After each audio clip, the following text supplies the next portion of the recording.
இப்போது நெக்ஸ்ட்டு நம்ம என்ன பார்க்க போகிறோம்னா எக்ஸசைஸ் 1.2ல 5th கொஷின் என்ன போட்டிருக்காங்க. Lift is on the ground if it goes 5 floors down and then moves up to 10 floors from there, then in which floor will the lift be அப்படின்னு கேட்டிருக்காங்க. First என்ன இருக்குது, கிரவுண்ட் ஃப்ளோர். நம்ம ground ஃப்ளோர்னு எழுதிக்கலாமா. Ground ஃப்ளோர்னால் என்ன வரும், அது 0 வரும். So first it goes floor down. அப்போ இங்கேருந்து அப்படியே கீழே போகுது. கீழே போச்சுன்னா என்ன வரும், இதுலேருந்து -1 -2 -3 -4 -5.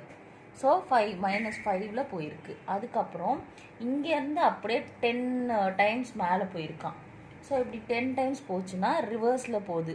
அப்போ இந்த 1 2 3 4 வரும். அப்போ இங்கே 1 2 3 4 5